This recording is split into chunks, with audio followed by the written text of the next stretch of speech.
हमारे परिवार में, रिश्तेदारी में 16 लोग आर्म फोर्सेज की नौकरी करते हैं। मैं ऐसे परिवार से आता हूँ जिसको शहीद का परिवार कहा जाता है। इंसर्जेंसी में हमारे एक भाई की शहादत हुई है, उन्होंने अपना सर्वोच्च बलिदान दिया है। और आप सबके चैनल पे भी मैं यही देख रहा हूँ कि सब लोग यही कह रहे हैं कि सबसे ज़्यादा हिंसा बिहार में भड़क रही है। मैं इस बिंदु पे आपसे कुछ बात करना चाहता हूँ। पहली बात तो ये कि हम लोग मार्केटिंग नहीं करना जानते हैं। हमको लगता है कि सेना का, देश के सर्वोच्च सम्मान का, ये मार्केटिंग करने का चीज़ नहीं है। लेकिन आप एक एक मंत्रियों का बयान सुन करके देख लीजिए। जो लोग अग्निपथ योजना का फ़ायदा गिना रहे हैं, ऐसा लग रहा है कि कोई चीज़ वो बेचने की कोशिश कर रहे हैं। जैसे सेल्समैन की भाषा होती है ना, वाह मेगा बम्पर ऑफर चल रहा है, आपको 20 लाख रुपया भी मिल जाएगा, 4 साल में आप रिटायर भी हो जाएंगे, फिर आपको रिजर्वेशन भी मिल जाएगा। इस भाषा की मानसिकता को समझने का प्रयास कीजिए। ऐसा लगता है कि रेलवे स्टेशन के बाहर कोई चूहा मारने की दवा बेच रहा हो। साहब, आप मंत्री हैं, आप सबसे पहले देश की जनता को यह बताइए कि इस योजना की जरूरत क्या है। हर साल जब 50,000 से ज़्यादा भर्तियां और नियमित भर्तियां, जिसमें टीए भी है, डीए भी है, पेंशन भी है, सेंट्रल स्कूल में एडमिशन का भी प्रावधान है, रेलवे का भी टिकट मिलेगा, हवाई जहाज का भी टिकट मिलेगा, और अगर सर्वोच्च बलिदान आप देते हैं, आपको शहादत होती है, तो आपके परिवार का भी ख्याल रखा जाएगा। इन तमाम बातों को छोड़ करके मंत्री कह रहे हैं कि आपको 20 लाख रुपया मिल जाएगा इस उम्र में। ये वही भाषा नहीं है कि प्रधानमंत्री जी बोले थे कि काला धन वापस आ जाएगा तो आपके खाते में 15 लाख रुपया मिल जाएगा। मिल गया क्या 15 लाख रुपया? जिस खाते में 15 लाख रुपया मिलने वाला था ना, उसी खाते में 20 लाख रुपया भी मिलेगा। इस मानसिकता को समझने की जरूरत है, और इसीलिए हम लोग इस योजना की जरूरत पे सवाल उठा रहे हैं। जब देश में एक नियमित भर्ती प्रक्रिया है, 2014 में देश बना है, उससे पहले क्या आर्मी में लोग बहाल नहीं होते थे? क्या हमारे पास जो एक प्रक्रिया नहीं थी, उस प्रक्रिया को खत्म करने का कारण क्या है? तब सरकार के कुछ दावे बताए जा रहे हैं। दावा क्या है? दावा यह है कि हम चाहते हैं कि हमारे देश के नौजवानों को रोजगार मिले। ये तो आप चाह रहे हैं, ये आप वादा भी कर चुके हैं कि हर साल आप 2 करोड़ नौकरी देंगे। उस 2 करोड़ नौकरी को छोड़ करके पीएमओ ने अभी ट्वीट किया कि हम 10 लाख रोजगार देंगे। साहब, अगर आप रोजगार देने के लिए सीरियस होते, 28 लाख पोस्ट जो हैं वो सिर्फ सेंट्रल गवर्नमेंट में रिक्त पड़ा हुआ है, और आप स्टेट गवर्नमेंट में जाकर के देख लीजिए, भर्तियां नहीं की जा रही है। हकीकत क्या है? हकीकत यह है कि ये असली बात देश की जनता से छुपाना चाहते हैं। असली बात क्या है? आप सब लोगों को याद है कि जब नोटबंदी की गई तो यह दावा किया गया कि इसके बाद नक्सलवाद समाप्त हो जाएगा, आतंकवाद समाप्त हो जाएगा। कल ही जो है एक सब इंस्पेक्टर की फिर से टारगेटिंग किलिंग की गई है। नक्सलवाद की घटनाएं हो रही हैं, आतंकवादी घटनाएं लगातार हो रही हैं। अगर नोटबंदी करने के बाद आतंकवाद समाप्त हो जाता तो पुलवामा की घटना कौन करके गया है? कैसे पुलवामा की घटना हुई है? तो ये दावा करते हैं। जब उस दावे का आप पड़ताल करेंगे तो आपके ऊपर ही आरोप लगाना शुरू कर देंगे।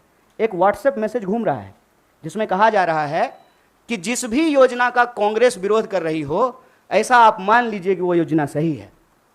कांग्रेस के विरोध करने से आप चलते हैं? आप सत्ता में बैठे हुए मोदी जी, आपके ऊपर देश की जनता ने भरोसा किया है। विपक्ष के भड़काने से लोग भड़क जाते, विपक्ष की कही हुई बात लोग मान लेते, तो प्रधानमंत्री मोदी जी होते। इस देश के लोगों ने मोदी जी के ऊपर भरोसा किया, और मैं याद दिलाना चाहता हूं कि ये वही नौजवान हैं। ये उस वक्त हिंसा नहीं किए जब इनके माँ बाप हजारों किलोमीटर पैदल चल करके अपने घर गए। ये वही नौजवान हैं, ये तब भी हिंसा नहीं किए जब उनके परिवार को ऑक्सीजन नहीं मिल रहा था और वो तरप तरप करके जान दे रहे थे। ये तब भी हिंसा नहीं किए जब आपने हर साल 2 करोड़ नौकरी नहीं दी। मैं देश की सरकार से, भारतीय राष्ट्रीय कांग्रेस की तरफ से यह अपील करना चाहता हूं कि ये कोना कोना कौन कोना सोतली पुतो कोना खेलना बंद कीजिए।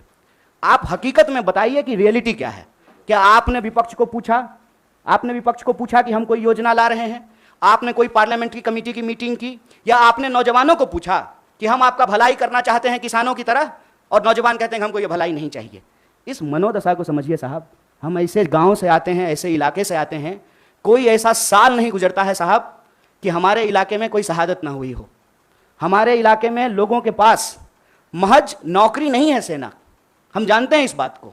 जब किसी परिवार में किसी बच्चे को सेना की नौकरी मिलती है, पूरे इलाके में उनका सम्मान होता है। और दुख के साथ साथ जब एक पार्थिव शरीर गांव आता है, आंखों में आंसू होने के बावजूद उस इलाके का सीना गर्व से चौड़ा हो जाता है कि हमारे बच्चे ने जो है देश के लिए सर्वोच्च सम्मान दिया है। सेना का सवाल देश की सुरक्षा का सवाल है, आप इसको मजाक मत बनाइए।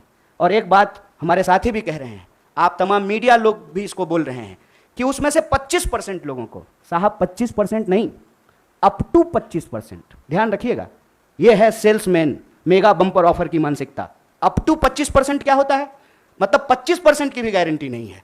यह मत समझिए आप कि उसमें से एक को दे ही देंगे नौकरी, बहुत चालाकी से टर्म्स एंड कंडीशन लिख दिया है, अप टू 25%।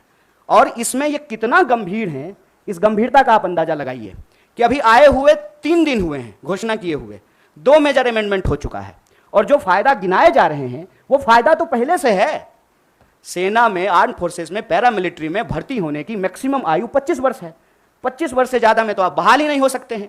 उसके बाद अलग अलग रैंक पे आप कितना समय तक सेवा देंगे वो पहले से निर्धारित है। और जो लोग आर्मी की नौकरी समाप्त करके, सेवा समाप्त करके आते हैं, उनको अन्य जगहों पर सुविधाएं दी जाती है। भूतपूर्व सैनिकों को सुविधाएं दी जाती है, भूतपूर्व सैनिकों के परिवारों को सुविधाएं दी जाती है। और आप में से बहुत सारे लोग, मैं बहुत साधारण बात करता हूं, मुझे लंबी चौड़ी बात करनी नहीं आती है, क्योंकि कहते हैं जाके पैर न फटे विवाई, वो का जाने पीड़ पड़ाई। हमको पता है कि आर्मी में कौन लोग जाते हैं। गृह मंत्री का बेटा आर्मी में नहीं जाएगा, वो बीसीसीआई का सेक्रेटरी बनेगा। हमको पता है कि वहां पे सेवा करने वाले कौन लोग होते हैं, गरीब किसान मजदूर के बच्चे होते हैं। कोई नेता का बाल बच्चा आर्मी में नहीं जाता है। जाता है, प्रधानमंत्री भी जाते हैं फोटो खिंचवाने के लिए। फोटो खिंचवाने के लिए वर्दी पहनना एक बात होता है, देश की भक्ति के लिए, सर्वोच्च सम्मान के लिए वर्दी पहनना दूसरी बात होती है। दीपावली में जाकर के मिठाई बांट देंगे, उसके बाद आकर के अग्निपथ योजना ला करके देश की जवानों का दिवाला निकाल देंगे। अग्निपथ योजना इस देश के नौजवानों को अग्नि में झोंकने की योजना है। इस योजना को सरकार को तुरंत वापस लेना चाहिए। और ये जो लॉलीपॉप वाली भाषा है ना, इस लॉलीपॉप की भाषाओं को बंद करना चाहिए। और जहां तक बिहार में हिंसा का सवाल है, सीधा सा एक कारण समझ लीजिए, ये नौजवान ना किसी के द्वारा लाए गए हैं, ना किसी के द्वारा बुलाए गए हैं। आप तमाम प्रबुद्ध पत्रकार यहां बैठे हुए हैं, कोई ऑर्गेनाइज्ड आंदोलन होता है, उसका स्वरूप अलग होता है। हम लोग 3 दिन से नहीं डिटेन हो रहे हैं यहाँ पे, हमारा ऑफिस छावनी नहीं बना हुआ है। हम लोग आते हैं, पुलिस पकड़ करके हमको ले जाती है, कोई हिंसा नहीं होती है, कुछ भी नहीं होता है। उसमें हिंसा क्यों हुआ है? क्योंकि वहां नौजवानों का सब्र जो है, पानी सर से ऊपर चला गया है। और एक बात और जान लीजिए, जो हमारा बेरोजगारी दर है देश का, बिहार का बेरोजगारी दर डबल है साहब। जहां के मजदूर, बिहार का मजदूर जाता है ना हरियाणा और पंजाब में धान काटने के लिए, बिहार के ही लोग आते हैं ना दिल्ली में काम करने के लिए, बिहार के ही लोग जाते हैं ना महाराष्ट्र में काम करने के लिए। जहां एम्प्लॉयमेंट नहीं है वहां के लोग ऑलरेडी विस्थापित होते हैं। ये जो बच्चे हैं, ये उस उम्मीद में अपने गांव में रह रहे हैं, दौड़ रहे हैं, जाड़ा गर्मी बरसात, सड़कों पे, मैदानों में, रेत पे, कि इनको किसी दिन सेना में सेवा देने का मौका मिलेगा। ये मौका इनसे जब छीना जा रहा है तो इनका सब्र टूट गया है। लेकिन मैं इन तमाम नौजवानों से भी एक अपील करना चाहता हूं, दोस्त, हम किसान के बच्चे हैं और हमारे माँ बाप ने इस सरकार को झुकाया है, इस सरकार को बताया है कि ये देश गांधी का देश है और गांधी के देश में सत्य और अहिंसा से ही कोई लड़ाई जीती जा सकती है। इसीलिए भारतीय राष्ट्रीय कांग्रेस की तरफ से इस आंदोलन का पूर्णतः समर्थन करते हुए सरकार से यह अपील करते हैं कि इसको वापस लीजिए, और नौजवानों से अपील करते हैं कि देश की संपत्ति को मत जलाइए, मत जलाइए, क्योंकि कल को आपको वही संपत्ति इसी प्रधानमंत्री से बचाना भी है। क्योंकि देश की संपत्ति ये दोस्त को बेचने वाले हैं, ये हमारे आपके टैक्स के पैसे की संपत्ति है। इसकी रक्षा कीजिए, सत्य और अहिंसा के रास्ते पे चलिए। और किसानों ने 700 लोगों की शहादत देने के बाद 1 साल से ज्यादा आंदोलन चलाया, शांतिपूर्ण तरीके से चलाया। तमाम तरह के आरोप लगाए गए, जैसे आज आपके आंदोलन को कहते हैं उपद्रवी, तोड़फोड़ करने वाले, हिंसा करने वाले। ये कहां से आ गए, कैसे आ गए, कौन है इसके लिए जिम्मेवार? और विपक्ष के माथे पर मत खेलिए। विपक्ष की बात जनता अगर सुन रही होती तो आप देश के प्रधानमंत्री नहीं होते। इसलिए प्रधानमंत्री होने के चलते मैं आपसे अपील करता हूं कि इस योजना को आप वापस लीजिए।